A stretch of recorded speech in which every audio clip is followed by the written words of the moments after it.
everything people think, however strange or however sensible, derives ultimately from information constructed in the brain. So at the heart of it all is this realization that really the study of consciousness is not the study of how a non-physical magic emerges from the brain, but instead the study of how a machine computes information about itself and how a brain thinks it is conscious. Welcome to Brain Science, the podcast where we explore how recent discoveries in neuroscience are unraveling the mystery of how our brain makes us human. I'm your host, Dr. Ginger Campbell, and this is episode 162. Today is the third of our four-part discussion about the neuroscience of consciousness. But before I tell you about today's guest, I want to remind you that you can find more episodes of Brain Science, along with complete show notes and transcripts, on our website at brainsciencepodcast.com. Of course, you can subscribe to Brain Science for free in your favorite podcasting app. You can also send me feedback via email at brainsciencepodcast@gmail.com. You can leave voice feedback via SpeakPipe at speakpipe.com/Doc Artemis. And you can leave comments on our Brain Science Podcast Facebook fan page. Today we're going to be talking with Dr. Michael Graziano about his new book, Rethinking Consciousness, a Scientific Theory of Subjective Experience. It's a great pleasure to welcome Michael back to Brain Science. He's previously appeared in episodes 108 and 142. One last item. Although this is the third of a four-part series, don't worry if you haven't listened to the first two parts yet. This episode is appropriate for listeners of all backgrounds. Michael, it is great to have you back on Brain Science. Thank you. It's a pleasure to be here. And what's the name of your new book? It is Rethinking Consciousness, a Scientific Theory of Subjective Experience. And this represents really decades of work, right? For me, I began focusing on consciousness about 10 years ago. This is a topic that I've been thinking about quite a bit for a much longer time. But as a scientist, my lab work really began to focus on consciousness about 10 years ago, really beginning in 2010. So for the sake of my new listeners, before we talk about your book, let's talk a little bit about you and how your career ended up on this. Where did you start? I have studied a large range of topics as a neuroscientist. I began as a visual scientist, studying the mechanisms in the brain for processing very basic visual stimuli, visual motion, and so on. I moved from there into studying other senses, touch, hearing, how the senses combine. I began to study movement control. For about 10 years, I studied how the brain controls movement, especially how the brain builds models of the body, so bundles of information that represent the body, in order to be able to control movement. And it was really that got me into the consciousness world, because I began to wonder, all right, the brain controls the body, but it also controls itself. Does the brain build models of itself in order to monitor and regulate and control itself? And so that's how I ended up sneaking into the topic of consciousness about 10 years ago. And since then, my lab has focused mainly on this question of the kinds of self-models that the brain builds and how that plays into this whole topic of consciousness. And what I like about your approach is, because you come to it from this other background, you're really trying to come up with something that's unified, that says, however we do consciousness, it must have something to do with how we do other stuff. That's exactly right. So we are machines. We're neural machines. We process information, and we use that information to guide our behavior, to guide our memory, to guide our decision making. And that's true across all these different domains, whether it's sensory systems or motor control or this thing we call consciousness. These are all processes in the brain. They all share basic fundamental similarities. Would you like to give us an overview of Rethinking Consciousness? In Rethinking Consciousness, I've written about, in a way, a lot of the same ideas I've written about before, but I'm trying to put them in a more evolutionary context. There's this question of how these processes develop, how we ended up with these very rich, complex, high-level cognitive processes in the brain. Where does that start? What's the evolution of that process? And especially, what's the evolution of this thing we call consciousness? Can we trace it back? How far back can we trace it? And by seeing the really simple elements that come in early on, maybe that gives us a better handle on what the components are that go into consciousness. And so this is a book that really traces the evolution from about 500 million years ago, when vertebrates were just beginning to develop central nervous systems, all the way up to the present and beyond. The final chapters then talk about possible futures of artificial intelligence and where that might take us. So it's kind of an evolutionary look at this whole question of consciousness. How does your book relate to other people's theories of consciousness? I would say more and more people in the science of consciousness are beginning to coalesce around a set of ideas, a coherent set of ideas, and I'm very happy to see that. My work fits nicely into that. Sometimes I call it the standard model, the growing standard model of consciousness that people are working on. There are still lots of different diverse theories, some of which are radically different. But there is this core set of scientists who are beginning to realize that we are machines, and the brain is an information processing machine that thinks it has magic inside of it. And it does so because it builds somewhat imperfect models or descriptions of itself and its world. And those models are useful. They're terribly important because the system needs to monitor itself and monitor its world, so it needs those models. This is kind of the core idea. There's a lot of different slants, a lot of different ways of thinking about it. Sometimes people study little bits and pieces of it.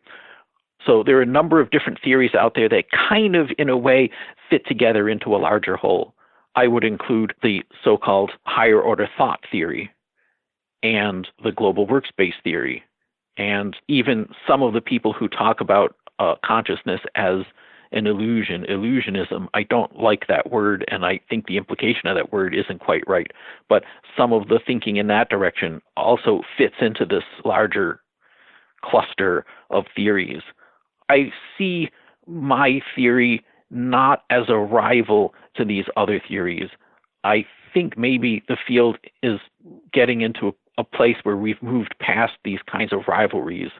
I think we need to be able to see how these pieces fit together into a larger whole. So I find that very exciting.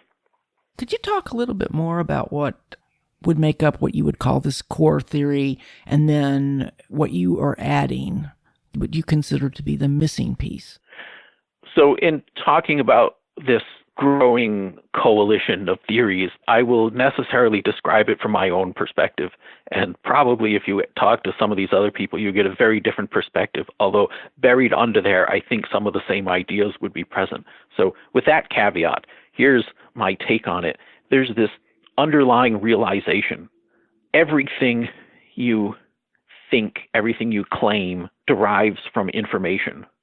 So the brain can't put out a claim about itself unless it contains the information on which that claim is based. And that's just logic. That's just basic logic. That means when we insist we have this consciousness essence inside of us, when we insist on that, no matter how certain we are it's really there, no matter how much we jump up and down and insist I have this non-physical essence inside of me, the fact that we're claiming that we're making that claim about ourselves means that the claim derives from information. The brain has constructed information describing itself.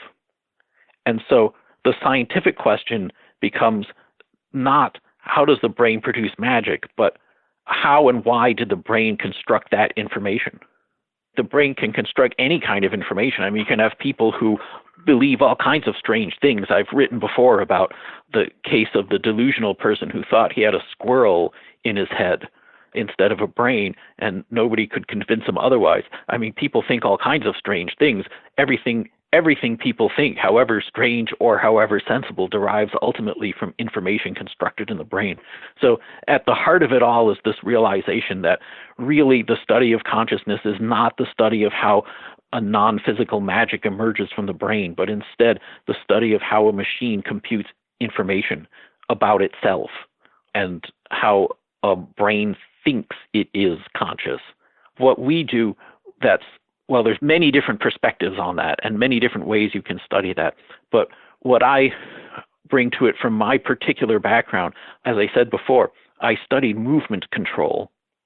Movement control, there's a whole engineering theory actually of movement control, where to control something, so the brain wants to control the arm.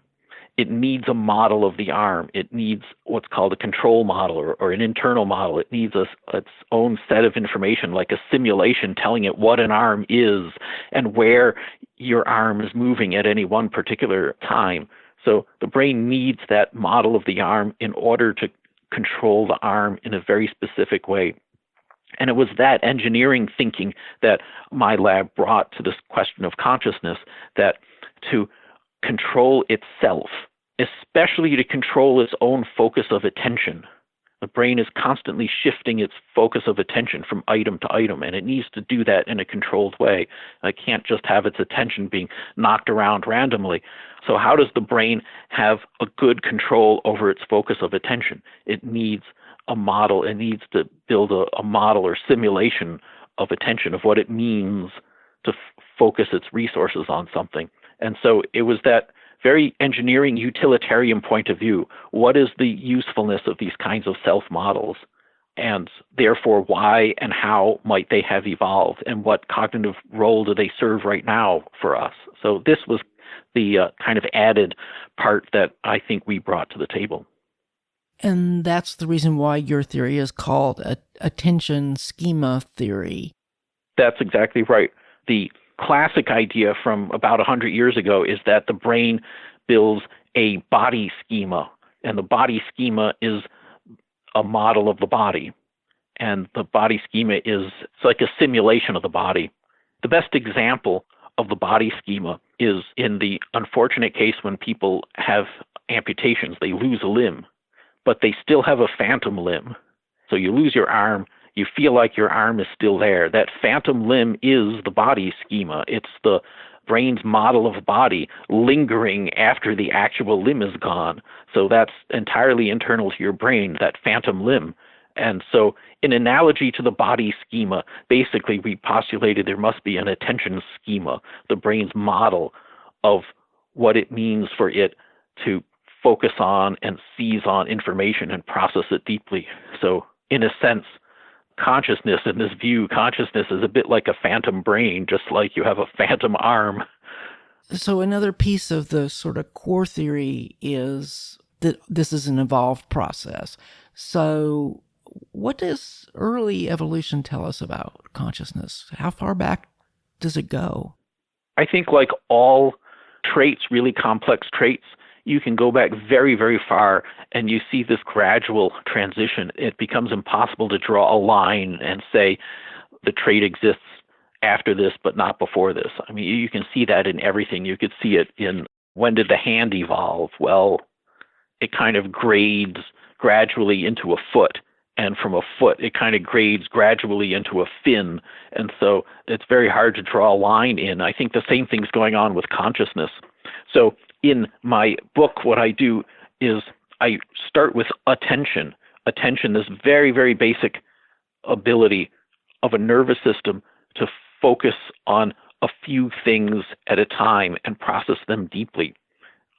Some form of attention, the simplest forms of attention date back very, very far, possibly almost as far as there were nervous systems at all. So you see some forms of attention in invertebrates. You see them in flies, and there's classic studies in the visual system of crabs. So attention is something that goes very far back in evolutionary time. And the important thing about attention is it's really at the root of intelligence. See, the problem of intelligence is a very pragmatic problem. You only have enough energy and space for so much of a brain, but you want to use that as efficiently as possible to process deeply and intelligently. So how do you do that? What you do is you make sure that your brain isn't occupied by processing all the 1.5 million things going on around you at one time. You take its resources and you focus them on one or two things at a time, and you process those deeply at the expense of processing everything else. And without that capacity for attention, any kind of intelligence is completely impossible. So attention comes in very early in evolution, and it becomes more and more complex. And in my book, I talk about the various forms of attention, and central attention and sensory attention and more cognitive kinds of attention, how they emerge gradually over this sweep of history from about 500 million years ago up to the present. So that's one aspect of what I talk about, is this evolution of attention. And then piggybacking off of that, we think consciousness, what people call consciousness, emerged. And that was also presumably a very gradual process. So I know quite a few scientists have done work that shows that attention is disassociable from consciousness. That is to say, they can be separated. So at what point does attention become consciousness? I mean, that's probably the wrong question, but you see what I'm getting at? Yes. So I always like to come back to this analogy to the body and the body schema, because that's really where these concepts come from. So when did the physical body evolve? Well, obviously at the very beginning of life. Single-celled animals or single-celled bacteria have a physical body. So the body's been there forever. When did the body schema evolve? Not until you have nervous systems capable of building models of the body. So the body schema stands hierarchically above the body. It's a description. It's the brain's depiction of the body. It isn't the body. They're not the same thing. And they can be dissociated, of course. I mean, these are the classic experiments that your arm can be in one place, but your body schema incorrectly tells you it's somewhere else. Or the case of the phantom limb that I mentioned, that's another mismatch between the body, which is missing your arm, and the body schema, which still contains an arm. So there's always this possibility of a dissociation between the body schema and the body. This is the relationship between awareness and attention, between this proposed attention schema and attention. So attention is literally what the brain is focusing its resources on. The attention schema is essentially what the brain thinks it's focusing its resources on, and what the brain thinks focusing is, and what the brain thinks the consequences of focusing are. So those are dissociable. They typically don't dissociate. They track each other quite well, just like your body schema tends to track your body quite well. But you can trick them. You can get them to peel off from each other, although it's quite difficult to do in the laboratory. It is doable, and we've done many of those experiments ourselves as well. So I think that's really key at the heart of this theory, is understanding that attention and consciousness are not the same thing. They're very closely related to each other. But attention is this real physical process, and consciousness is the brain's sometimes imperfect understanding of attention. This month, our sponsor is BetterHelp, an online counseling service that features 3,000 counselors in 50 states. You can schedule sessions via secure video or phone, and you can go at your own pace. These are licensed counselors that specialize in a wide variety of issues, and of course, everything is confidential. If you aren't happy with your counselor, you can change free of charge. Online counseling is private and confidential and less time-consuming than traveling to someone's office. You can do it from anywhere in the world. And BetterHelp does have financial aid for those who qualify. But note that this is not a crisis line. BetterHelp is offering a 10% discount off your first session if you use the discount code GINGER, Ginger. So to get started today, just go to betterhelp.com/ginger. When you go there, you'll fill out a questionnaire to help them figure out your needs and get you matched with the right person. That's betterhelp.com/ginger. Do you think that we need to have a cortex in order to have consciousness? Yes. The neuroscience of consciousness has tended to focus on the cortex. And these kinds of processes I'm talking about, the kind of attention I'm talking about, is mainly, at least in mammals, mainly a cortical process. There are lots of kinds of attention. They occur at all kinds of levels in the brain. But the kind associated with consciousness seems to be a cortical process. That said, though, it's probably a mistake to think of the cortex as a thing unto itself, because it only functions in relation to other structures. For example, the thalamus is this subcortical structure that's deep in the cortex, that without which the cortex just doesn't function at all. And so many people have pointed to the thalamus and said, that's consciousness. I doubt that, partly because the thalamus also has no function independent of the cortex. The two form a system. And so there's all these different structures in the brain, and the consciousness part, so to speak, is dependent on computations that rely on all of those structures in the brain working together. So how does the attention schema theory relate to the global neuronal workspace theory? So the global workspace theory, there are probably many ways to describe it. It was first described as a cognitive theory, and then it was incorporated more into neuroscience and networks in the brain, and there are a number of different perspectives on it. My feeling about the global workspace theory is that it is basically a theory about attention. Let's say you look at something. I always use the example of an apple. I don't know why. I like apples, I guess. But let's say you look at an apple, your visual system processes it, and you become subjectively conscious of the apple. How does that happen? In the global workspace theory, the idea is that you attend to the apple.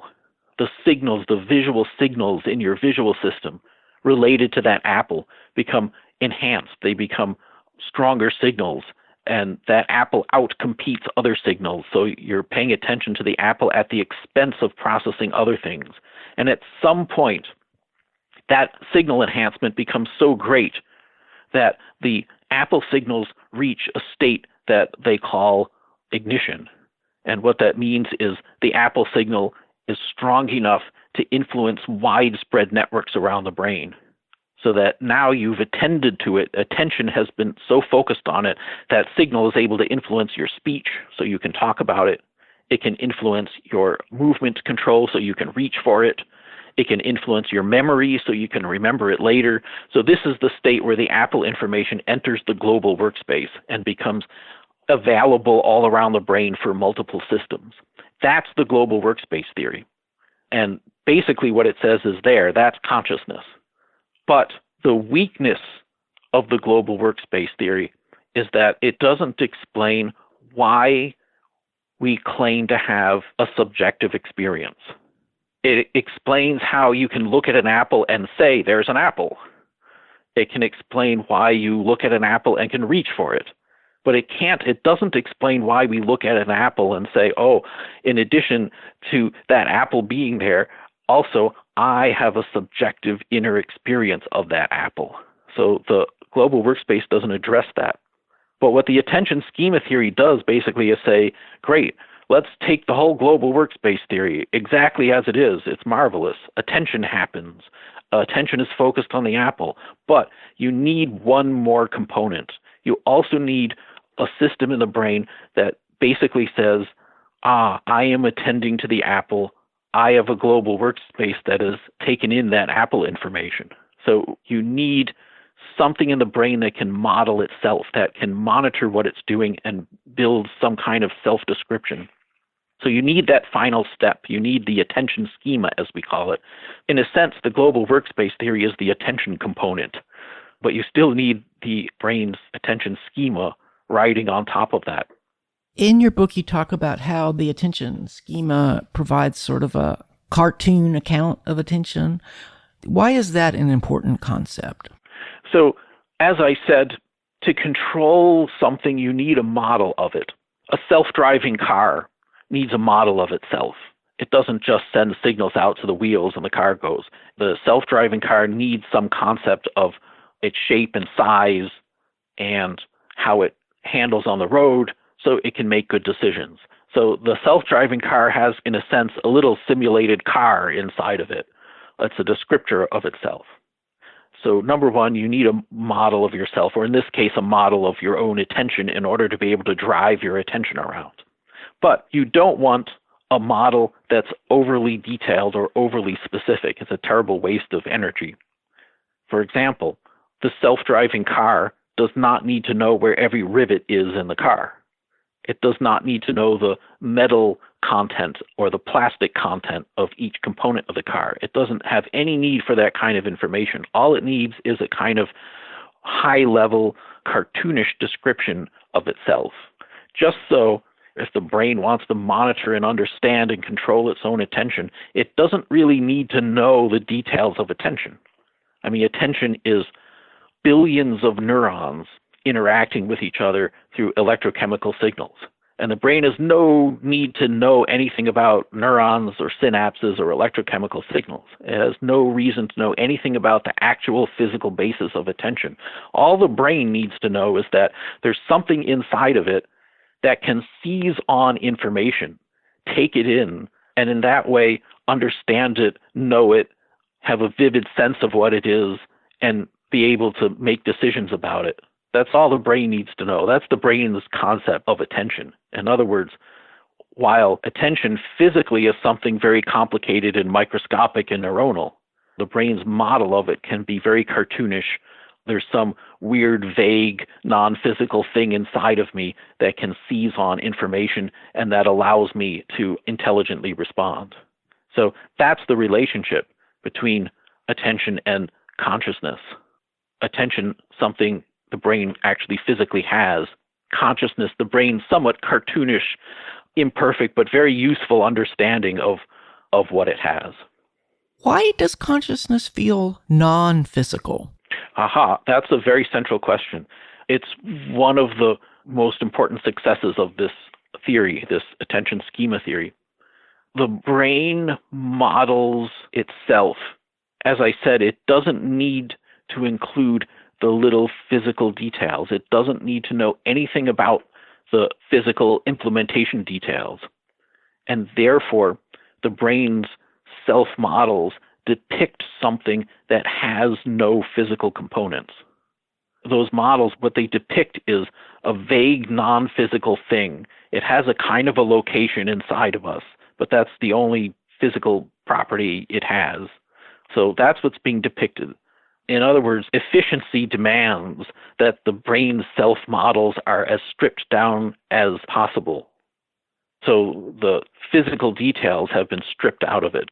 This is the heart of why when we introspect, when cognition accesses those internal models and is informed by them, we end up saying, well, we have something inside of us, but it doesn't have a physical basis. It's a non-physical essence inside of us. Well, that's because those models fail to include information about the physical implementation details.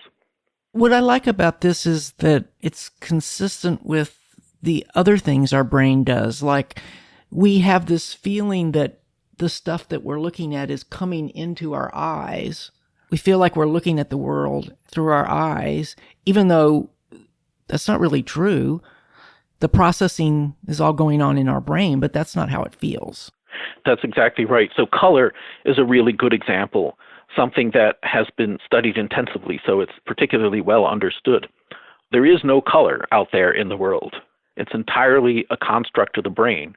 It's based roughly on the wavelength spectra that reflect off of objects. But there actually isn't a really good one-to-one correspondence between wavelength and color. Color is this construct of the brain. The brain invents it, and then the brain tells us that the color is out there in the world. And we're stuck with the information in the brain. The brain knows what it knows, to put it tautologically. The information in it, we're captive to that information. And so if the brain, the visual system says there's such a thing as color and it's out there right now and the green exists out there on the lawn, that's what we're stuck with. But of course, the actual scientific truth is no, the greenness is a construct of the brain. It doesn't exist out there. Something else entirely exists out there. And so with this attention schema, we don't really need another explanation for the philosopher's qualia, because there it is. That's right. So David Chalmers, who coined the phrase the hard problem, has also now been emphasizing another phrase of his. He calls it the meta problem. So the hard problem of consciousness is, how do we get qualia? How do we get that inner subjective feel? It's non-physical. How does it get in there? But the meta problem is, why do we think there is a hard problem? And what the attention schema theory does is it solves the meta problem. It explains why people think that there is non-physical magic inside of us. In that sense, it does an end run around the hard problem. So back in the first time we talked about your book, Consciousness and the Social Brain. And in that book, you emphasize the importance of our ability to attribute consciousness to others. Can you take us back through why that's important? Sure. So I suspect, and this is written into this more recent book, that in this evolutionary process, we start out evolving an ability to model and keep track of and monitor ourselves. And this is very important, and it helps us make predictions about ourselves and control our behavior and so on. But at some point, as social interactions become more sophisticated, we develop the ability to use the same kind of machinery to model others. This social use probably came in quite early in evolution. You see a lot of social sophistication already in reptiles and birds and mammals. So all of these vertebrates, which diverged maybe 300 million years ago, something in that range, all of these animals seem to share some kind of social sophistication. Certainly, the social sophistication is much greater in birds and mammals, but they have a common ancestor in reptiles.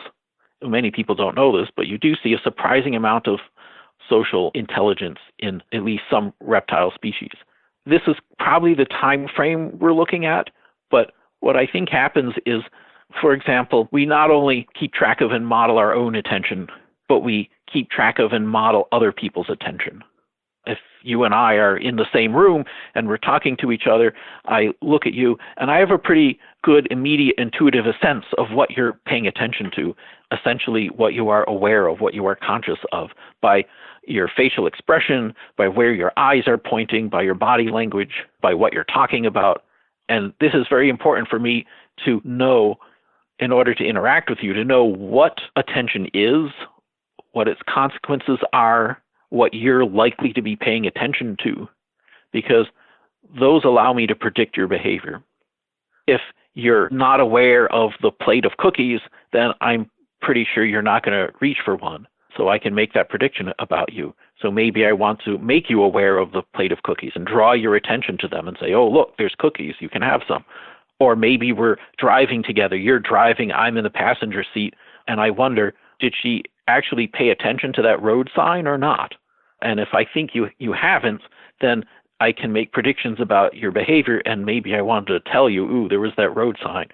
So it's very important for us to model, monitor, and keep track of each other's attention. And what I think is going on there basically is we attribute consciousness to other people for that particular purpose.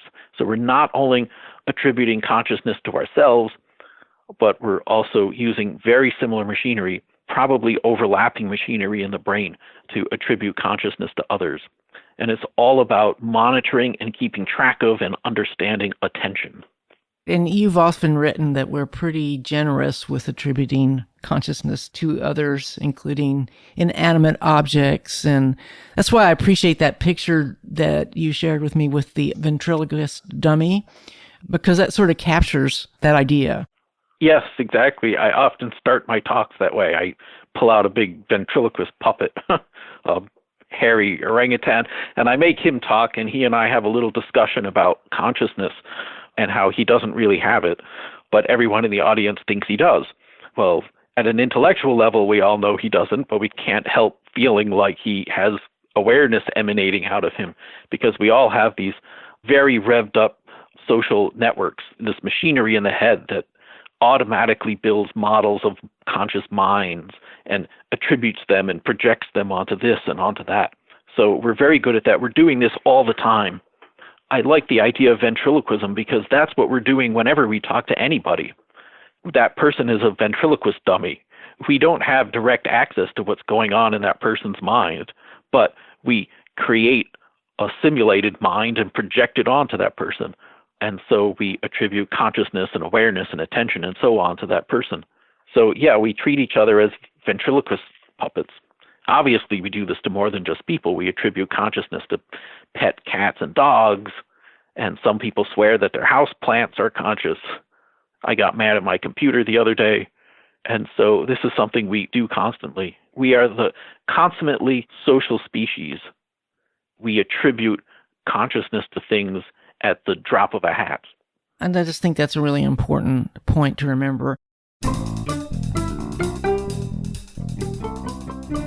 I want to take a moment to tell you about one of my favorite apps. It's called Text Expander, and it's available for Mac, Windows, iOS, and even Chrome. You create snippets of just about anything that you can think of, and then you can easily insert them anywhere, including web browsers, email, social media, and so much more. No more typing the same thing over and over. Text Expander is especially useful for sharing your favorite links. If you haven't tried it yet, just go to textexpander.com/podcast to get 20% off your first year. Be sure to tell them that you heard it on Brain Science. That's textexpander.com/podcast. So what about some of the stuff you've been doing in your lab that really supports this idea of the attention schema, and especially the cognitive biases, I guess you could say, that these experiments uncover? Right. We've been following a large range of leads, doing a range of different kinds of experiments, and I think they are really pointing in the general direction of this attention schema theory. Something like it seems to be going on, so we're feeling more and more confident about it. But yes, there's one particular line of experiments which is really cute and I really enjoy doing, and those are experiments on how we understand the minds of other people, especially the attentive minds of other people. And what we find basically is that whether we know it or not, whether we believe it or not at an intellectual level, people have this bias, this sort of implicit way of thinking of other people, that someone else's attentive mind acts like an invisible plasma that lives inside of them and can radiate out of them, especially out of the eyes, toward the object of their attention.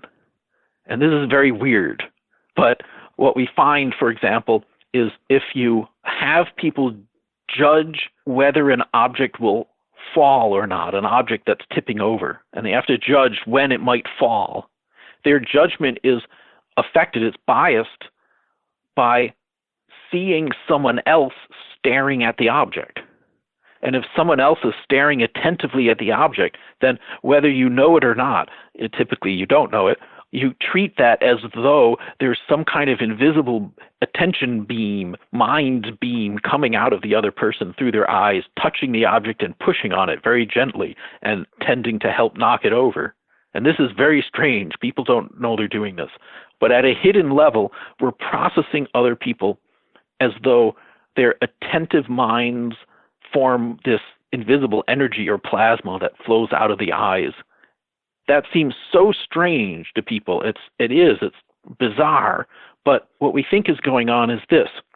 It's an efficiency that evolution has given us. Evolution has built into our social machinery. It's an efficiency because it's a simple, efficient trick for keeping track of who is attending to what in a complicated social environment with possibly many people and possibly many objects of attention, rather than building into us some accurate notion of attention as neurons interacting with each other in a complicated way, blah, blah, blah. Instead, maybe what evolution has given us is this very simple trick, a model, like a little Tinker Toy model that says the attentive mind is an invisible flowing plasma. It's the fluid flow model of attention. And geometrically, it's very easy to compute on the fly, and it gives us an immediate intuition about who is attending to what. We think that's what's going on, and we think that kind of hidden bias may help to explain a whole range of mythologies and folk theories. For example, many people still believe that you can feel someone else's stare on the back of your neck. That's exactly what I was thinking as you were talking. Right. And many people believe that if you stare hard enough at an object, you might be able to move it. That's telekinesis. There's still people who believe in that. And there are people who believe in the evil eye. That's actually still quite common across many cultures. And even outside of that, if you just look at our culture, just look at fiction. I mean, there's the Force in Star Wars, and there's magic spells that radiate out of people in Harry Potter. There's the glowing light that comes off of the righteous elves in Middle-earth or something like that. All of our fiction is suffused with these ideas that a mind, especially an attentive mind, has some kind of energy-like component that flows outward and affects things in the world. It's built into our culture. It's everywhere. It's ubiquitous across all cultures, across all religions. So where did that come from? We think that it has a root in a very simple, basic process, part of our social thinking, our social cognition, that evolution gave us a simple little trick to keep track of who's attending to what. It's easier to use the fluid flow model of attention. And that's like the way people used to think that vision worked. Even when they figured out how color really worked, there was a lot of resistance because it went against that intuition. Right. So there is this old theory called the extramission theory of vision. And the ancient Greek philosophers debated it quite hotly because, of course, they didn't have enough scientific data to quite resolve it. But the extramission theory of vision is that you see by something coming out of your eyes and touching objects. That belief has been with us a very long time. It turns out that most children start with that assumption. They just assume that something comes out of the eyes. And then as they grow up, they have to learn otherwise. And it turns out that many adults still believe that something comes out of your eyes when you see. And in our studies, we found about 5% of the population, the adult population, believes in that. It drops off a bit with a level of education. And it turns out that among the PhDs, none of them believed that, which I figure means that there's some hope left for the world.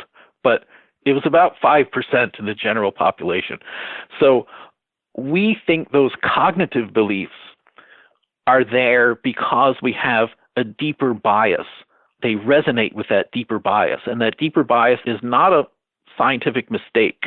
It's not that people are stupid or something like that. Instead, what's happened is evolution has given us this wonderful, simple, efficient trick for keeping track of our social worlds.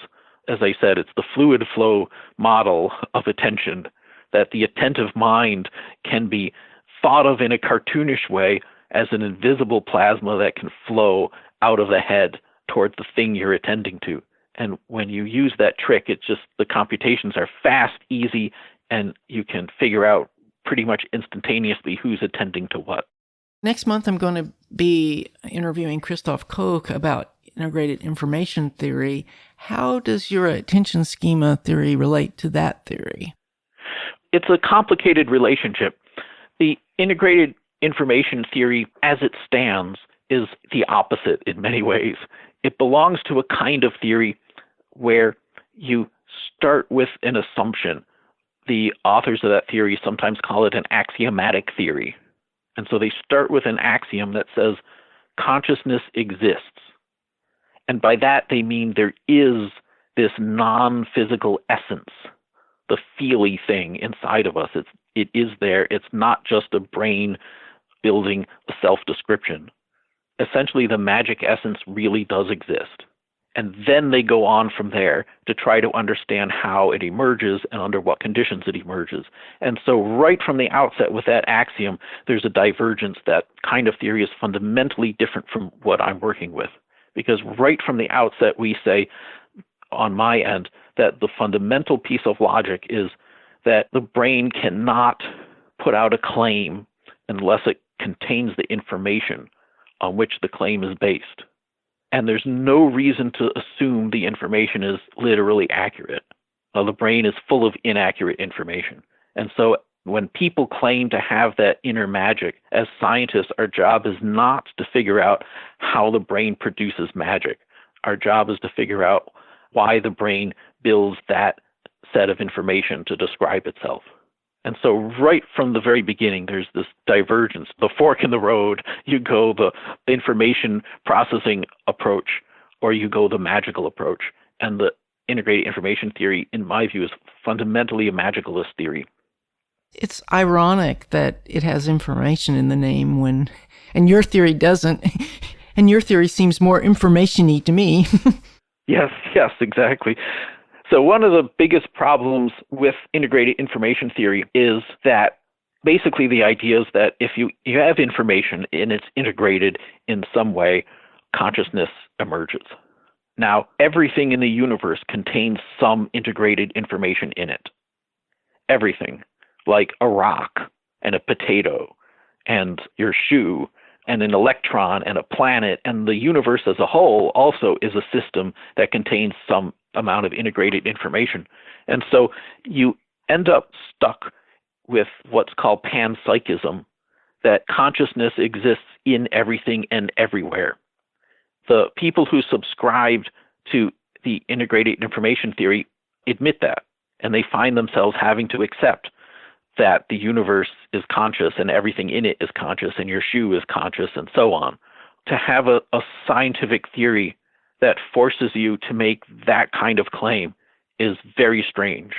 That doesn't really seem like a scientifically valid position. That seems like you've used some faulty logic to paint yourself into a corner. If everything is conscious, what does it even mean? What does consciousness mean anymore? I mean, you haven't explained anything. All you've done is taken away all constraints.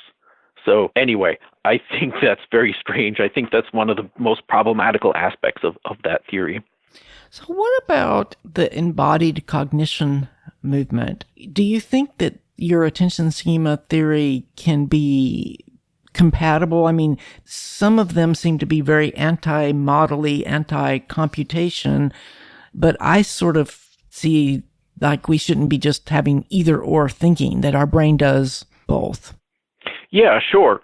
The embodied cognition literature is very diverse and it's very vast. And some of it is very interesting and I think valid. Some of it can go a bit too far. So I don't want to subscribe to the whole embodied cognition concept, because somebody out there is going to have a very fuzzy magicalist notion of embodied cognition, and that's not what I mean. So I'll give you an example of embodied cognition that comes straight from movement control, so from my neck of the woods. At some point, people figured out that the kinds of computations going on to control movement are weirdly distributed. The brain is computing things about movement.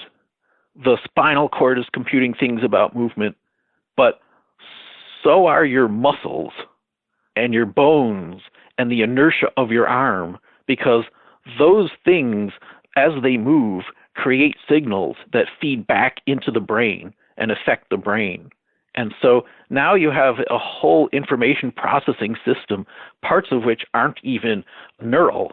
Parts of it are the actual physical world that's taking in information, transforming it, and then sending it back into the brain. That's one example of something that's really embodied cognition. It's cognitive-like information processing that depends on the actual physical movement of muscles and arm. That's an example of how rich and complex these systems can be.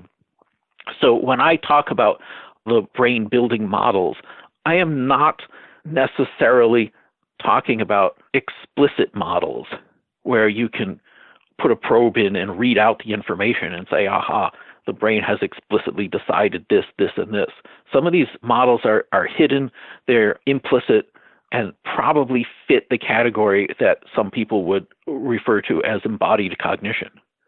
But it's still information, it's still manipulation of information, whether it's embodied or whether it's more explicit. I guess what I'm saying is, coming from the motor system, I have a lot of sympathy for at least some of these ideas about embodied cognition, and I don't think they're incompatible with what we're saying. Will computers become conscious someday? Haha, yes, I think they will. I think that's inevitable.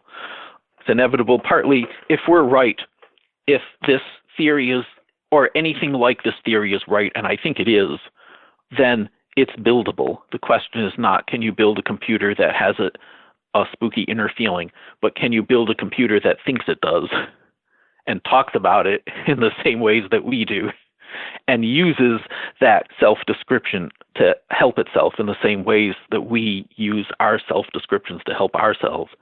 So yes, it's entirely buildable, and so many people are so interested in building it that I think it's absolutely inevitable and probably not that far into the future. We're probably looking on the order of decades. There's a lot of hurdles that have not been crossed yet, but we're probably not looking at centuries, but rather decades for computers that think they are conscious in the same ways that people think we are conscious. Yeah, and that gets down to that fundamental, like you say, magical thing. I mean, are we going to accept the fact that we can't believe anything our brain tells us, including the fact that we're conscious, or are we going to put consciousness in its own special, I'm conscious because I know I am place? That's the root argument of the hard problem argument or the qualia argument. Whenever you have that argument with anyone, philosopher or otherwise, it always comes down to that one crucial observation. I know that non-physical essence exists because I experience it directly. It's in me. But the problem with that argument is it's circular, because when you say I experience it, the experience is the thing you're talking about. So what you're really saying is it's true because it's true. It's there because it's there. If that doesn't smack of a machine stuck in a logic loop, I don't know what does. That's the cognitive machinery accessing deeper information, and the deeper information is telling it that something is present. And so being captive to the information available to it, that machine says this property is present. And I think it's interesting because we can show how our brain tricks us so easily using especially visual illusions. And so the evidence that our brain tricks us is so overwhelming. Yet our intuition is that somehow this thing we call consciousness is an exception. I think it's just hard for people to think about. Sometimes I think of it like a weird cognitive black hole, because I can have a conversation with someone and change it all over from consciousness to something else. Like in this conversation, I've often mentioned the control of the arm, and I can take all the same concepts and apply them to this other subject, and it's perfectly clear. And then all I do is change the words. Instead of talking about arms and arm models, I can talk about attention and consciousness and so on. And suddenly the comprehension goes out the window, because there's just something intrinsic to this topic that throws people for a loop. It's hard to think about. Michael, is there anything else you want to share before we close? I don't think so. I think we've covered a lot of ground.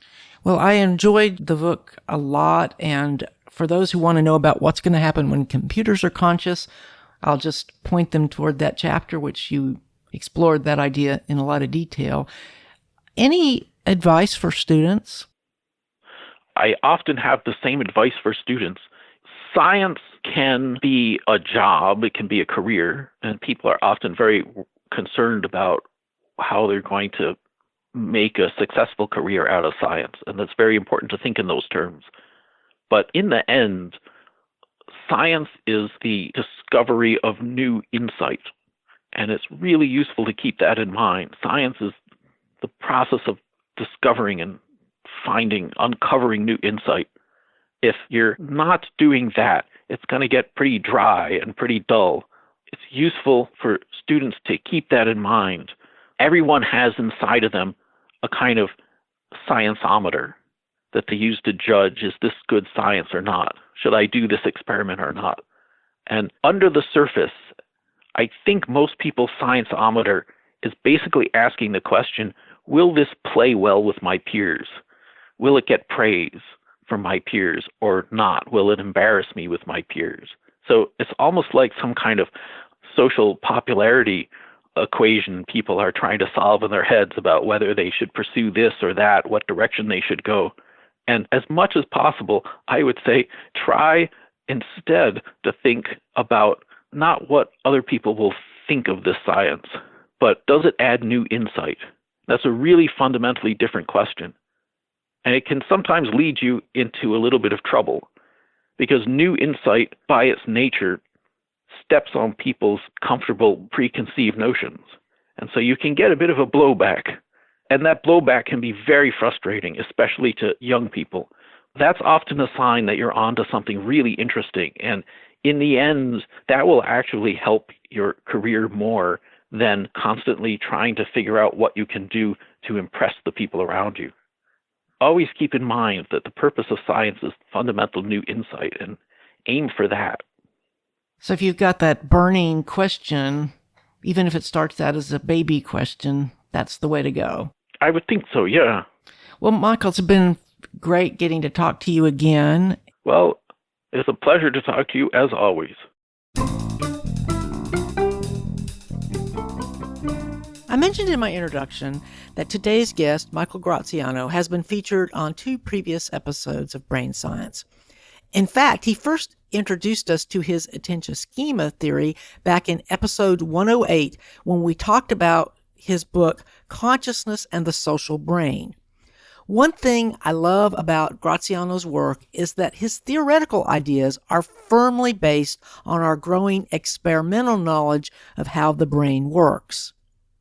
The basic attention schema theory says that the brain models our attention and that it uses the same circuits to model the attention of others. This ability is very important because we are an extremely social species, which means understanding and predicting the behaviors of others is critical to our survival. Back in episode 160, I mentioned that attention and consciousness are not the same thing. And today, Graziano observed that because they do tend to track each other closely, it actually requires clever experiments to demonstrate that this is true. Even so, attention is an important aspect of consciousness. The key takeaway point from today's conversation is that according to Dr. Graziano, attention schema theory answers a key question that is not addressed by the other major theories of consciousness, such as higher order theory or the global neuronal workspace theory championed by Stanislas Dehaene. Global neuronal workspace says that information becomes conscious when a critical threshold is reached, and then the information gets transmitted throughout the brain. But it doesn't tell us why we have subjective experience, why it feels the way it does. In attention schema theory, Graziano proposes that the brain generates a model of consciousness just like it generates other models of the body and the world around us. All models are based on information, and according to Graziano, all brain models are cartoons in the sense that they do not contain every little detail. He argues that information about neurons, synapses, and the electrical signals within the brain provide no useful survival information. That's why consciousness feels like something non-physical. This extremely simple idea is not as strange as it seems because it is consistent with the other models that we know that the brain constructs. For example, we know our visual experience is highly processed, and visual illusions make it clear that our brain can lie to us. If you are a new listener, these ideas may be a little shocking. But for those of you who are long-term listeners, I'll remind you that Robert Burton proposed a similar idea way back in episode 96 when we talked about his book, A Skeptic's Guide to the Mind, what neuroscience can and cannot tell us about ourselves. Burton actually said something to the effect that relying on our mind as a source of information is like trusting a con artist. Next month, neuroscientist Christoph Koch will be returning to Brain Science to talk about his new book, The Feeling of Life Itself, Why Consciousness is Widespread but Can't Be Computed. Dr. Koch is a strong proponent of the integrated information theory, which, as Graziano noted, is a very different way of approaching the neuroscience of consciousness. As I mentioned when I started this series back in episode 160, my goal is to provide a diverse sample of the current theories. But as Graziano noted today, while many of the theories are compatible, integrated information theory is definitely an outlier. I want you to have a chance to hear Dr. Koch's arguments before you decide whether any of the theories seems to be the best.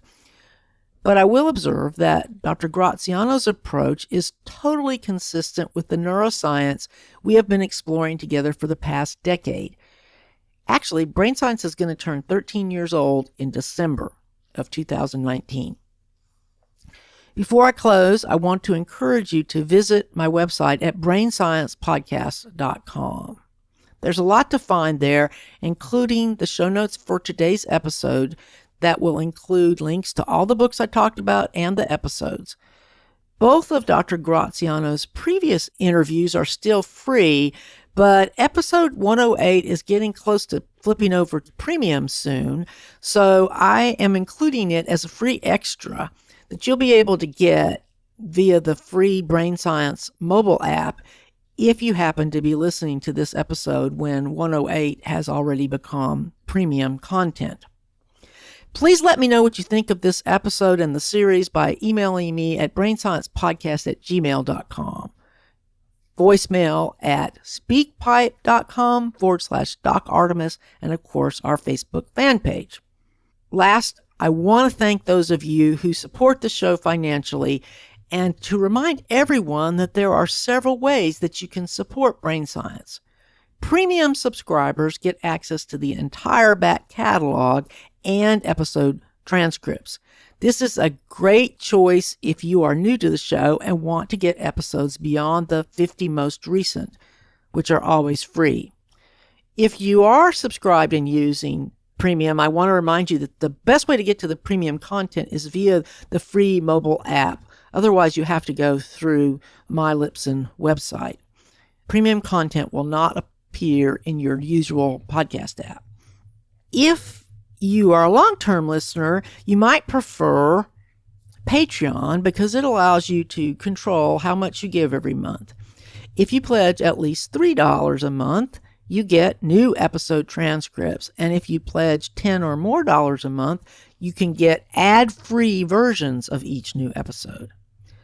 For those of you who prefer single donations, there's the old standby PayPal, and you can now donate via Venmo, where my username is Doc Artemis. Personally, I love Venmo because it's so easy to use. To learn more about all of these options, just visit brainsciencepodcast.com. Even if you can't afford to support the show financially, you can help by sharing Brain Science with others. This month's episode is great for new listeners. No background is really needed, so I hope you will share it freely via your favorite social media channel. Thanks again for listening. I look forward to talking with you again next month.